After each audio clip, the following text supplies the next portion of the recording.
두더지도 울고 갈 기름도둑. 뭔가 땅을 판 것 같은데 송 기자 어떤 얘기입니까? 네, 그 기름 도둑이라는 말이 생소하게 느껴지실 텐데요. 기름을 훔친 건데 송유관에 구멍을 뚫어서 기름을 훔친 일당이었습니다. 얼마를 빼냈냐면 약 8만 리터를 빼낸 걸로 조사가 됐습니다. 8만 리터를 옮기는 것도 쉽지 않았을 것 같은데요. 이 남성은 40대였는데 지난 4일에 기소가 됐는데 지난해 1월부터 천안시 동남구 등에서 공범들과 함께 송유관에 구멍을 뚫었고요. 거기다가 호스를 연결해가지고 송유관에 지난 석유를 빼돌린 혐의로 결국 재판에 넘겨졌습니다.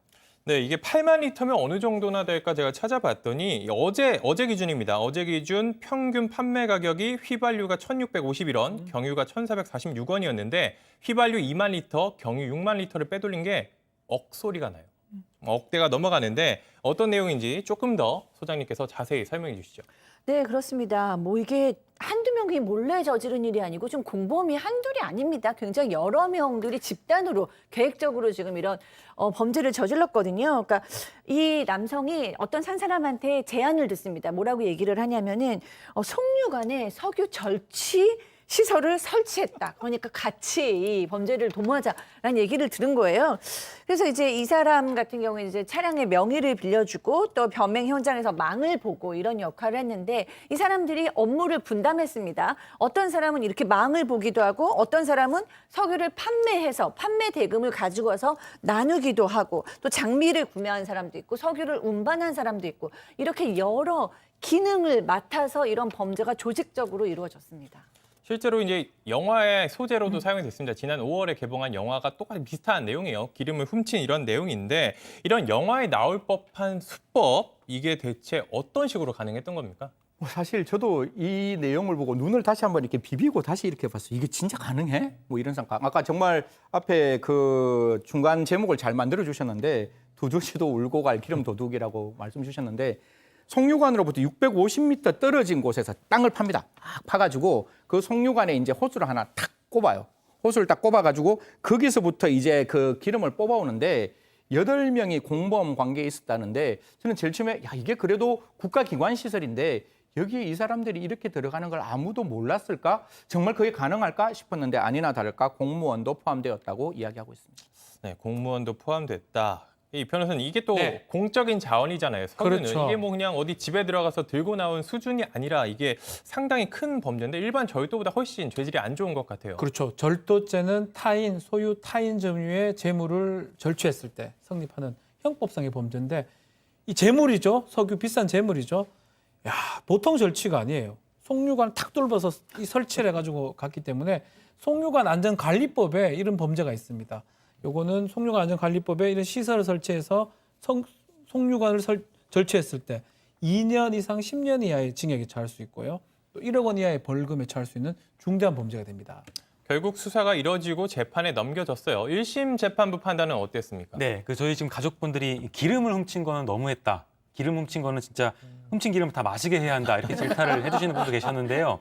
재판부도 좀 비슷한 질타를 하긴 했습니다. 그러니까 일반 절도보다 훨씬 비난 가능성이 크다고 얘기를 한 건데요. 그 이유가 보호 가치가 높은 공적 자원인 석유를 범행 대상으로 삼았다. 이렇게 질타를 했고요. 일반 절도 범죄보다 비난 가능성이 크다면서 또 이 피고인이 이전에도 폭력 범죄 등으로 수차례 처벌받은 적이 있다고 합니다. 그 누범 기간 중에 범행을 저지른 거기 때문에 그것도 고려했다면서 징역 1년의 실형을 선고했습니다.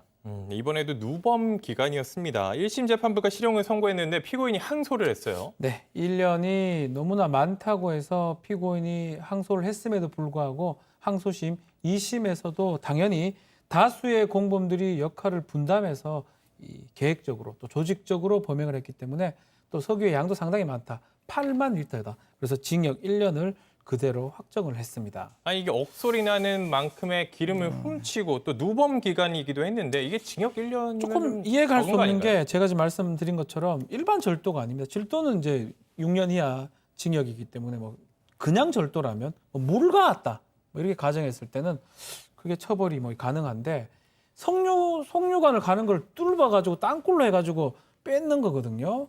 지금 걸려서 문제지 뭐 더 뺐을 수도 있었어요. 계속 했다면. 그렇다고 하면 기본 2년인데 이거를 1년으로 감경을 또 했다라는 거. 누범 가중도 좀 제대로 안 하고 이런 부분은 조금 형량이 뭐 다른 부분을 지금 확인할 수가 없기 때문에 굉장히 조금 부족한 부분이 좀 있지 않나 이렇게 좀 생각이 듭니다. 그런데 승희 의원님 이런 게 영화에도 나올 정도로 비슷한 범죄들이 조금 있었어요. 근데 이게 기름이잖아요.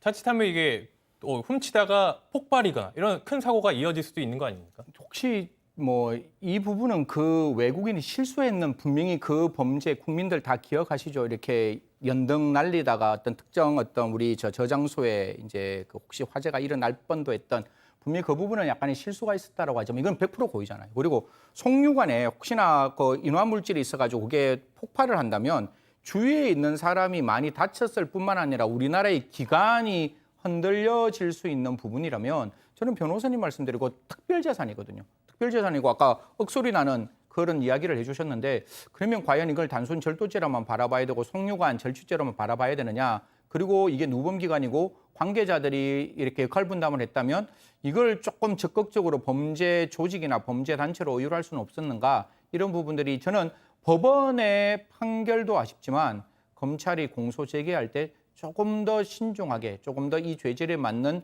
어떤 범죄의 그 법령의 그 죄명을 좀 찾았으면 했다는 아쉬운 점도 있다. 이런 말씀 좀 드리겠습니다. 네, 지금 이 사건 과정 시청하고 계신 가족 여러분 중에 진환류님께서 이 중간에서 봐서 그런데 양훈보 씨 어디 가셨냐라고 하시는데 휴가 갔습니다. 가족 여러분 두고요. 네. 오늘 인물 여기까지 가고요.